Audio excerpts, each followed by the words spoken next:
Vamos iniciar agora a nossa aula de exercícios de internet, tudo bem? Galera, nessa nossa lista de exercícios internet, tá? Exercícios de internet, nós vamos comentar também um pouquinho sobre correio eletrônico e algumas questões sobre redes, beleza? Então, o nosso conteúdo de internet vai ter redes e também correio eletrônico, tá? Até porque vai ficar um conteúdo muito mais completo, beleza? Tá? Então, vamos à tela aqui, né, para começar nossas questões. Beleza, então lembrando que você já tem acesso a essa lista aí, tá? Nesse nosso primeiro item, ele coloca assim, ó, o Internet Explorer 8 introduziu novos recursos relacionados à segurança. Um deles diz respeito ao conceito de navegação em private. Na figura a seguir é ilustrada a barra de endereço do Internet Explorer com essa opção habilitada. Com relação a esse recurso, é correto afirmar que a navegação em private... Agora só uma observação aqui antes de ir nesse item. Essa opção aqui de em private, eu vou até abrir aqui também já o Internet Explorer. Olha, aqui eu tenho um site aberto, tá? Mas eu vou aqui acima, ó, nesse menu ferramentas, aqui nós temos esse comando de navegação em private. Quando você clica em navegação, você vai perceber que ele vai abrir uma nova janela, tá? Só que essa nova janela que vai abrir, a vantagem de acessar sites dentro dela é que os sites que você acessa não ficam guardados no histórico, aqui ele não guarda cookie, não guarda arquivo temporário, né? Então a ideia desse navegação é não guardar nada que você acessa, né? Tudo bem que enquanto você visita aqui um site, ó, e esse site está aberto, enquanto o site estiver aberto, esse conteúdo, né, ele está guardado aqui dentro, né? Ele está armazenando. Mas quando você fechar a janela, automaticamente, né, e todo esse conteúdo será excluído, tudo bem? Então essa que é a ideia, né? Então é o seguinte, ó, vamos novamente aqui no item, tá? Então ele quer saber qual é a função desse navegação em private. Na letra A, permite que se navegue apenas em sites seguros, via protocolo HTTPS. Errado, né? Não é essa a função, né? Na letra B, faz que as senhas digitadas sejam enviadas pela internet de forma criptografada. Também errado. Na letra C, descarta automaticamente as informações a respeito da navegação, cookies, histórico, etc., quando o navegador for fechado. Então, esse que é o item certo, né? Porque a ideia dele realmente é essa. Até porque na letra dele colocou assim, ó, permite que se navegue apenas na intranet na rede corporativa. E na letra E, leva toda a comunicação com a internet a ser protegida por mecanismos de criptografia. Beleza, então o correto aqui, letra C. Tá? Vamos agora até esse item 2. É muito comum, durante a navegação na internet, o usuário deparar com sites que se utilizam de cookies, que são... Beleza, então ele quer saber o que é cookie, né? Lembrando, galera, que cookie não é nada malicioso, não é isso? Então, cookie é um arquivo que quem guarda no seu computador é o site que você acessa, né? Tá? Voltando aqui no navegador, quando você vai lá no menu ferramentas e pede para excluir histórico, uma das opções que ele te dá é excluir cookie, né? Ele até coloca aqui, ó, que são arquivos ou banco de dados armazenados no computador ou sites para salvar preferências ou aprimorar o desempenho do site. Então, vamos lá. Então, ele quer saber o que é cookie, né? Na letra A, ele fala que são arquivos que alguns sites criam no seu próprio servidor para armazenar as informações recolhidas sobre a visita do usuário ao site. Errado, né, galera? Só que o erro aqui dessa letra A está nessa questão aqui do próprio servidor. Porque o cookie, beleza, é um arquivo. Só que esse arquivo fica armazenado no computador do usuário que acessa o site, né? E não no próprio site. Tá? Então, lembrando assim, quando você acessa um site, esse cookie fica guardado no seu computador, né? Por isso que na hora de excluir histórico, você tem a opção de excluir histórico. Você tem como configurar também para bloquear cookie, né? Tá? Então esse cookie ele fica no seu computador, no computador do usuário, né? E não no próprio servidor do site que você acessa. Tá? Na letra B, ele fala que são arquivos de texto que alguns sites criam no computador do usuário para armazenar as informações recolhidas sobre a sua visita ao site. E é isso aí, né? Então, letra B correta. Tudo bem? Até porque na letra C já começou errado falando que cookie é vírus, né? Na letra D já começou errado falando que é um servidor de correio eletrônico. E lembrando que é só um arquivo de texto. Tá? Na letra E, ele falou que são sistemas de segurança utilizados por sites seguros para garantir a privacidade do usuário. E é errado porque faz é tirar a privacidade, né? Beleza? Então é isso aí. Então, questão 2, B de bola. Agora vamos aqui nessa questão de número 3. Analise as seguintes situações, afirmações, né, relacionadas ao uso da internet. No item 1. Ao configurar um aplicativo de gerenciamento de e-mail, o usuário deverá relacionar o servidor POP3 com o envio de e-mail de sua máquina para o servidor de e-mail. Esse item é errado, né? Só que é o seguinte, cara, esse item é errado, só que o erro aqui desse item, né, é o POP3. Porque ele está falando aqui que no e-mail é utilizado para envio de mensagem, né? Envio. Só que o POP3 é de recebimento, né? Para recebimento. Porque para envio de mensagem deveria ser SMTP, tá? Então SMTP é o único de envio.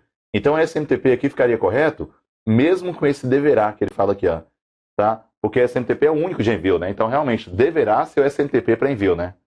É porque se fosse para recebimento, seria poderá ser o POP3 ou até mesmo aquele IMAP, né? Que é o nó de cópia.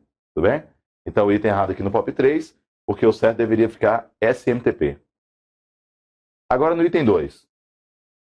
Um cookie é um arquivo criado por um site da web que armazena informações no computador do usuário, como suas preferências ao visitar esse site. Certinho, né? Nem nós vimos no item anterior, então realmente é isso. Beleza? Agora nesse item 3. É possível configurar o Internet Explorer como um navegador padrão da internet, de tal forma que após essa configuração, se outro navegador for definido como navegador padrão da internet, e em seguida o Internet Explorer for iniciado, este perguntará se o usuário deseja restaurá-lo como navegador padrão. Item certo, né? Agora só uma coisa que era. Essa questão de quando você vai abrir o navegador, ele pergunta se você quer definir como padrão, isso é comum quando você usa 2 ou mais navegadores, né? Um exemplo, aqui eu já tenho um navegador aberto. Só que agora eu quero abrir um outro navegador. Por exemplo, vou pedir aqui para abrir o Firefox. Então, se eu peço para abrir outro navegador, então é comum que no início ele pergunte se eu quero defini-lo como padrão, né? Ó, aqui, por exemplo, eu abri o Firefox, nesse momento ele não perguntou, né? Só que ele não perguntou porque provavelmente já foi configurado para não ficar mais lembrando isso, né? Lembrando. Porque toda vez que você vai trocar de navegador, ele fica perguntando, né? Se você aceita defini-lo como padrão. Mas naquela caixa que abre, tem como você marcar lá para não precisar ficar sempre abrindo aquela caixa, né? De não ficar lembrando. Tudo bem? Mas é isso aí. Mas de qualquer maneira, o item 3 é certo. Tá? Aí você fala assim, poxa, mas qual é a vantagem de definir um navegador como padrão? Cara, navegador padrão é aquele navegador que vai abrir automaticamente quando você precisar, né? Então, exemplo, você clica no link, né? Você recebeu um e-mail, aí nesse e-mail está com a notícia ali. Aí você clica no link para ir direto para aquela notícia lá no site, né? Mas quando você clica no link que ele vai abrir o site, ele vai ter que abrir esse site dentro de um navegador, né? E o navegador que ele vai usar para abrir esse site é o navegador padrão. Tudo bem? Então, o navegador padrão é aquele navegador que abre automaticamente quando você precisa. Beleza? Então, item 3, certo, né? Agora, nesse item 4. No Outlook, na configuração padrão, quando se envia uma nova mensagem, pode-se atribuir uma prioridade a ela, de maneira que o destinatário saiba se deve lê-la imediatamente, prioridade alta, ou quando tiver tempo, prioridade baixa. Então, até aqui certinho, né? Então, realmente, na hora de enviar e-mail, você tem as opções de prioridade alta e baixa, né? Aí, continuando, ele fala assim, ó, uma mensagem de prioridade alta é indicada por uma seta para cima, enquanto a de prioridade baixa possui um ponto de exclamação próximo a ela. Então, esse item é errado, né? Até porque a prioridade alta é o exclamação, né, galera? E o prioridade baixa é o seta para baixo. Então, não existe esse seta para cima, né? Tá? Então, tem a prioridade alta, que é a exclamação, e o seta para baixo, indicando prioridade baixa. Tá? Deixa eu tentar aqui abrir o Outlook. E aí a gente vai visualizar esses desenhos, né? Então, ó, você quer enviar uma mensagem de e-mail, mas na hora de fazer o envio dessa mensagem, ó, tá aqui, ó, prioridade alta, né, o exclamação, e prioridade baixa, esse seta para baixo. Bem? Então, é isso aí. Legal, então essa que vai ser a ideia, né? Voltando aqui. Ó, então ficaram 2 itens aqui como certos, os itens 2 e 3, né? Então a resposta acaba ficando P de bola. Beleza? Então, legal. Vamos aqui à nossa próxima questão, né? Questão de número 5. Olha, aqui ele colocou o seguinte, ó, a sigla FTP diz respeito ao protocolo utilizado para envio de mensagens eletrônicas. Tá? Só que é o seguinte, esse item aqui é errado, né? Porque lembrando que FTP é um protocolo que é usado para transferência de arquivos, né? Transferência de arquivos. Então, quando ele fala assim, ó, que é usado para envio de mensagens eletrônicas, no lugar do FTP, o certo aqui deveria ser SMTP. Beleza? Então, SMTP, que seria o correto, né? Legal, então item 1, errado. Tá? Agora vamos aqui nesse item 2. Os endereços IP que identificam, né, os computadores conectados à internet são compostos por 8 campos. Cada um deles compreendidos, né, cada um deles com valores compreendidos entre, né, de números de 0 a 9 ou letras, né, de A a F. Cara, esse item é certo porque é o seguinte, ó, quando você, com seu equipamento, vai querer acessar a internet, o seu equipamento ele já tem um número dele, que é o chamado número MAC, né? Ele já tem o número MAC. Mas para acessar a internet, ele precisa obter um outro número. Esse outro número que ele precisa obter para acessar a internet é um IP lógico, né? Ou dinâmico. Só que esse IP lógico ou dinâmico, a ideia dele é a seguinte, ó. Esse IP lógico ou dinâmico, ele é um número que vai identificar a sua máquina conectada à internet, né? Então, quando você pede para acessar um site, por mais que você esteja utilizando um acesso à internet que várias pessoas estejam usando também ao mesmo tempo, quando você pede para acessar um site, esse site vai ter que chegar exatamente na sua máquina, né? Então ele não vai, por engano, chegar na máquina ao lado, não. Ele tem que chegar exatamente na sua máquina. E aí, para chegar exatamente na sua máquina, ele tem que seguir o IP, né? Tá? Então esse endereço IP, cara, é um número que o seu computador vai obter para acessar a internet, né? E esse IP, ele pode ser tanto IP versão 4, quanto ele também pode ser IP versão 6, né? Tá? Então ele pode ser IP versão 4 ou IP versão 6, tá? É o seguinte, ó. Esse IP versão 4, cara, o IP versão 4, ele vai ser composto apenas de números, né? Que ficam entre 0 e 255. E já IP versão 6, ele contém letras e números, né? E letras realmente acabam ficando limitadas de A até F, né? Então letras só são A até a F. Agora números são todos, né? Então, como são de 0 a 9, então são todos. Tudo bem? Então é isso aí, ó. Então, esse item realmente é certo, porque esse IP que ele está comentando aqui, ele não colocou para você, mas pela característica é o IP versão 6. Tá? Agora vamos aqui nesse item 3. O endereço joãosilva@uol.com.br pode ser considerado um endereço de e-mail válido. Item errado, né? Até porque não aceita espaço. No lugar do espaço poderia ser ao menos aquele underline, né? Seria sublinhado, tá? E também não aceita acentuação, né? Acentuação. Então, esse endereço de e-mail, ele não é válido, beleza? Legal, então nessa questão 5 aqui ficou apenas um item certo, foi o item 2, né? Então a resposta fica letra A. Agora vamos à questão de número 6. Aqui ele coloca o seguinte, ó. Analise as seguintes afirmações relacionadas a conceitos básicos e modos de utilização de tecnologias, ferramentas, aplicativos e procedimentos associados à internet e intranet. No item 1, intranet é uma rede privada que se baseia na mesma tecnologia da internet, mas que é utilizada para agilizar e incrementar a comunicação e a produtividade dentro de uma empresa. Item certo, né? Então, ó, item certo porque é o seguinte, ó, intranet realmente é essa rede privada, né? E é um acesso interno que é feito, né? A intranet, o objetivo dela realmente é melhorar a comunicação dentro da empresa, né? E melhorou a comunicação, consequentemente vai melhorar também a produtividade, né? Beleza? Então é isso aí. Então a intranet é aquela rede interna, né? Geralmente acessada por funcionários da empresa. Mas na verdade pode ser acessado por qualquer pessoa, né? Que tem uma certa parceria, né, com a empresa. Tem uma certa proximidade, né? Uma certa colaboração. Tudo bem? Então é isso aí. Agora nesse item 2. Duas intranets podem ser interligadas por meio de uma VPN. E esse item é certo, né? Lembrando o seguinte, cara, quando fala em VPN, tá? VPN é apenas uma rede virtual, tá? Que vai permitir uma certa comunicação segura, né? Vamos pegar aqui o seguinte exemplo. Vou pegar aqui um novo slide, só para a gente pegar esse espaço em branco. Olha, pegando o seguinte exemplo, vamos colocar que um banco, colocar assim, por exemplo, a Caixa Econômica. A Caixa Econômica, ela tem lá a sua sede, né? Tem lá o seu servidor central. Mas a Caixa Econômica, cara, ela vai começar a abrir algumas agências bancárias, né? Então é o seguinte, ó, a Caixa Econômica começou a abrir algumas agências bancárias, aí vamos colocar assim, ó, abriu uma agência bancária em São Paulo, abriu uma agência bancária em Minas, né? No Pará, no Rio de Janeiro, e assim vai ainda.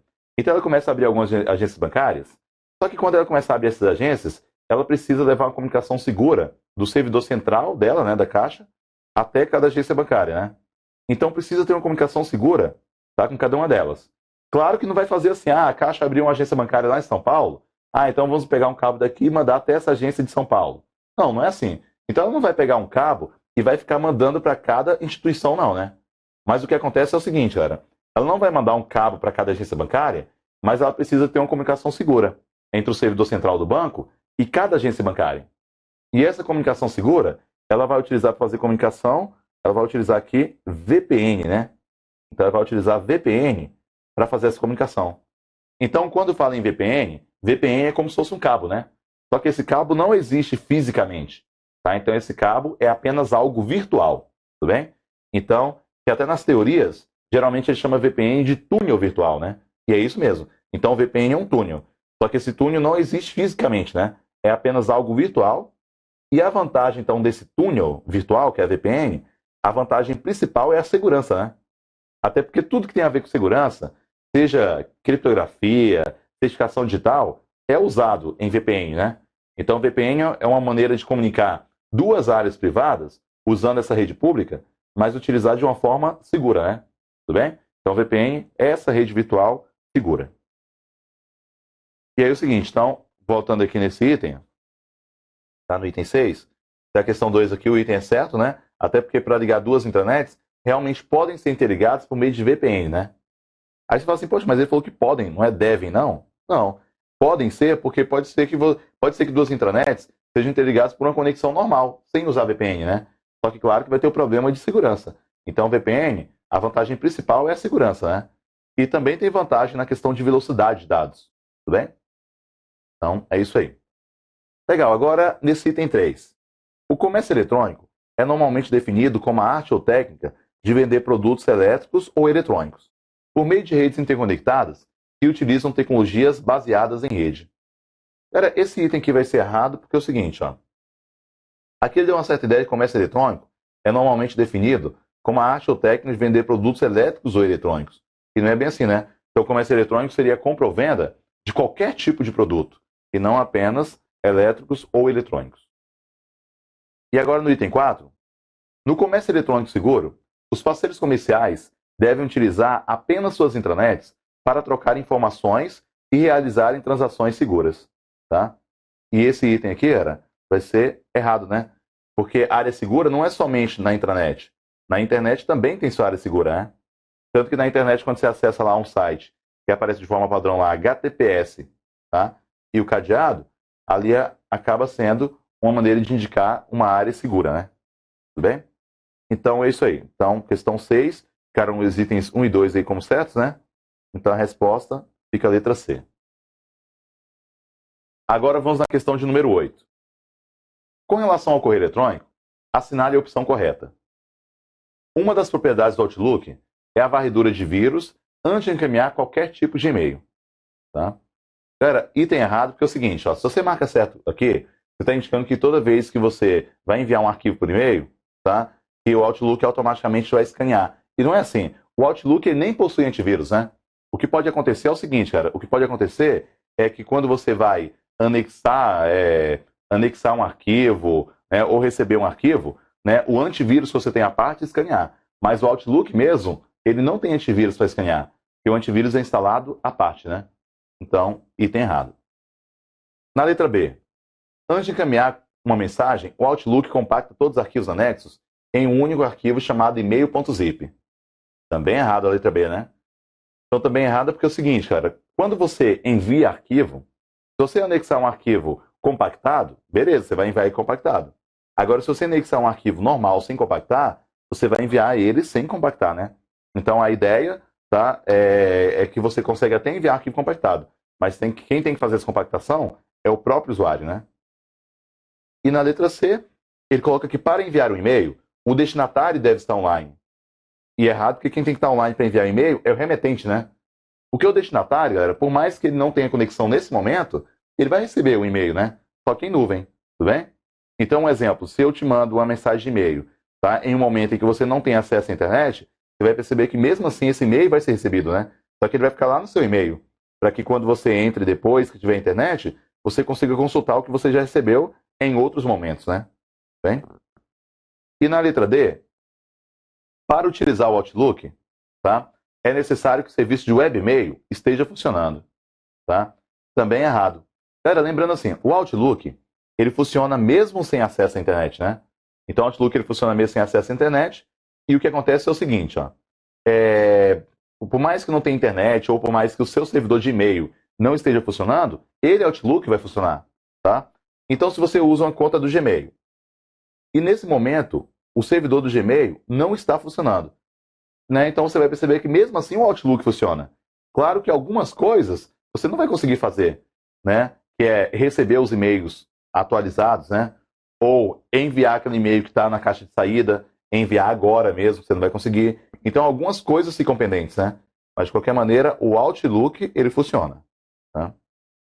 E na letra E, ele colocou que ao se enviar e-mail para um destinatário com cópia para outro destinatário, ambos receberão a mesma mensagem, inclusive os arquivos anexos enviados, tá? E o item é certo, né? Então é o seguinte, galera, quando você manda um e-mail, essa mensagem de e-mail, ela é a mesma para todos, bem? Ela é a mesma para todos. Por mais que você coloque lá o endereço de e-mail no campo para, né? Ou no campo com cópia, ou com cópia oculta, que é o CCO, então a mensagem de e-mail é a mesma para todos, né? Tá? Inclusive o arquivo anexo, igual ele fala. Beleza? Então é assim, então questão 8, resposta letra E. Agora nesse item 10. Para a transmissão de voz, através de uma LAN, de um WAN ou da internet, por meio de pacotes TCP/IP, utiliza-se o método, tá?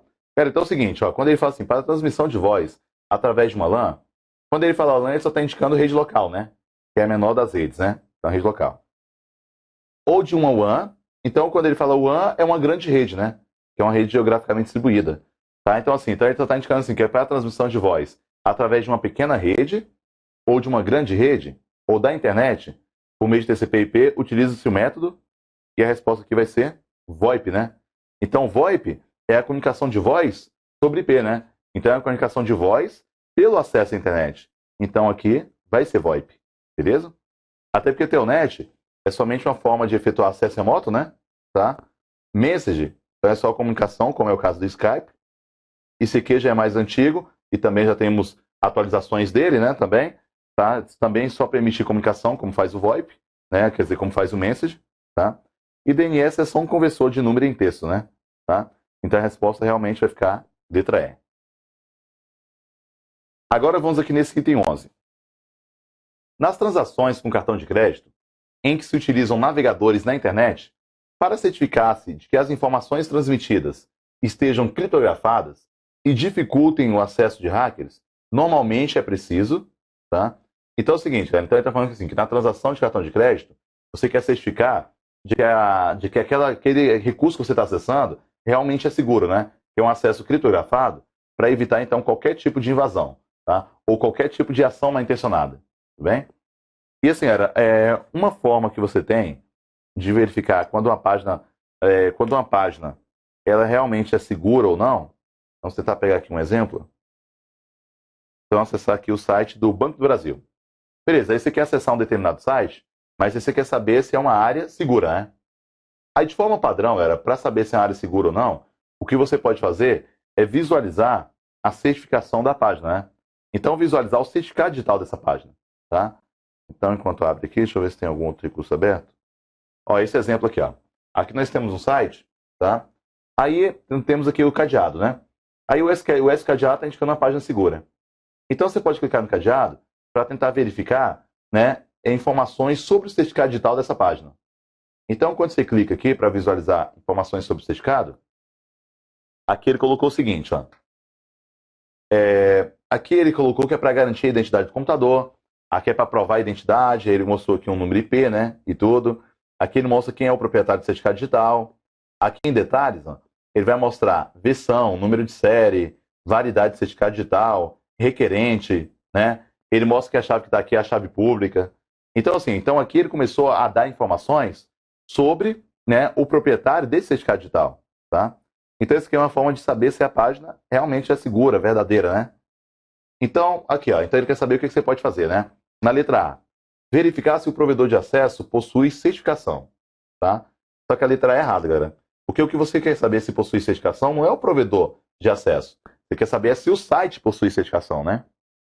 Na letra B, observar se o endereço da página onde está sendo feito o acesso, né, inicia-se com HTTPS. tá? E realmente é certo, né?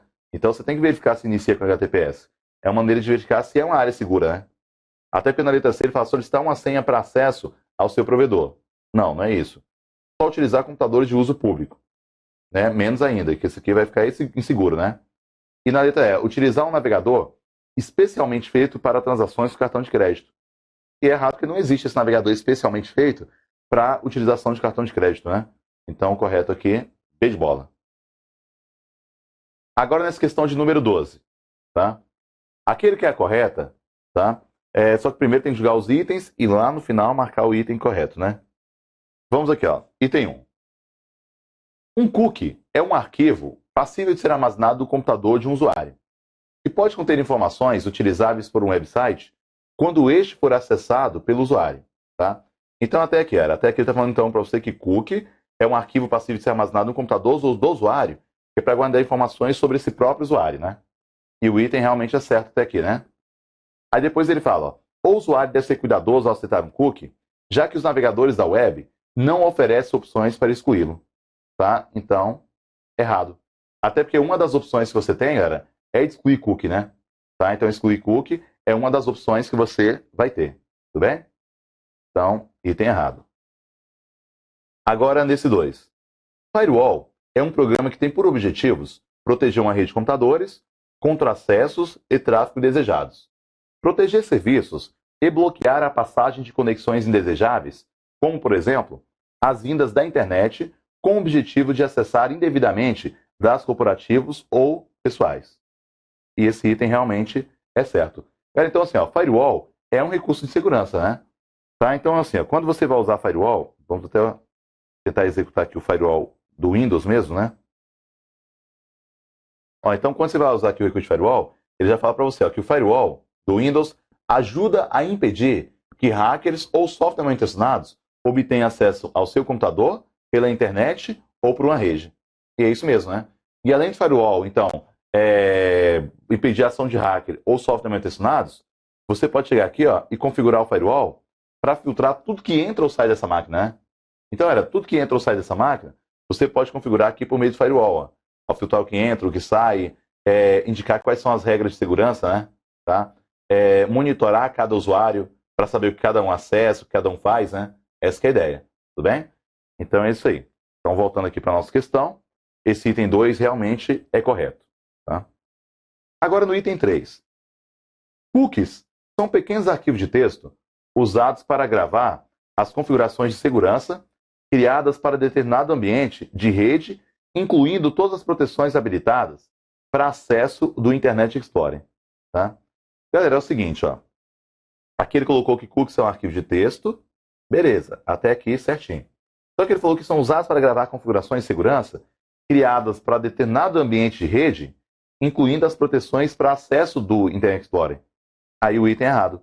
Porque o cookie ele não é usado para guardar nem configuração da rede e nem do Internet Explorer. Ele guarda informações sobre o usuário. Beleza? Então o item errado, né? Agora no item 4. Se durante uma navegação na intranet e posteriormente na internet, observa-se que algumas páginas, quando acessadas pela primeira vez, demoram mais para carregar que quando acessadas da segunda vez em diante. É correto inferir que parte ou total dos arquivos que compõem essas páginas podem ter sido armazenados após o primeiro acesso em uma pasta temporária. E o item é certo, né? Porque é o seguinte, a primeira vez que você acessa um site, realmente é mais demorado, né? Na segunda vez, acaba ficando mais rápido. Só que acaba ficando mais rápido porque na primeira vez ainda estava salvando aquele site, né? Salvando. Aí na segunda vez, então é mais rápido. Abrir um vídeo, abrir um site, abrir um arquivo, né? Tudo bem? Então, essa que é a ideia. Então, a primeira vez demora, mas na segunda vez é mais rápido porque ele já salvou na pasta temporária. Tá? Agora, no item 5. Uma das principais preocupações com relação aos ambientes eletrônicos, a segurança deve ser considerada sob diversos aspectos, como de conscientização dos usuários, regras e cuidados de acesso, uso, tráfego de dados em uma rede, além da utilização correta de software autorizados, que devem ser legalmente adquiridos. Tá? Então, o item certo. Então, a ideia que ele está passando para você era que a segurança né, sobre diversos aspectos. Tem que ter a conscientização do usuário. Tem que ter, porque é o seguinte, cara, não adianta você ter um bom antivírus na máquina, ter firewall habilitado e tudo, e acessar sites que são suspeitos, né? Ficar baixando vídeos, essas coisas. Então, o usuário, ele participa da segurança, né? Tá? Ele também tem que ter esse cuidado de acesso, beleza? Tá? E aí, no final, ele colocou que você deve utilizar software que deve ser legalmente adquiridos. A ideia aqui é utilizar software originais, né? Até porque o software pirata, ele pode ter sido burlado, pode ter sido craqueado, né? Tá? Então, o que acontece é que nele pode ser que tenha ações ilegais. Então, o ideal seria você buscar programas originais, tá? Então, beleza. Ó, então, de itens corretos aqui, ficaram os itens 4, 5 aqui, e também tivemos o item 2, né? Então, são 3 itens como corretos. A resposta fica a letra C, tá? Então, é o seguinte, ó, vamos dividir aqui em partes, né? A nossa lista de questões é uma lista muito grande de itens, tá? E aí vamos encerrando essa parte aqui nesse item, ok? Então, bons estudos aí, galera.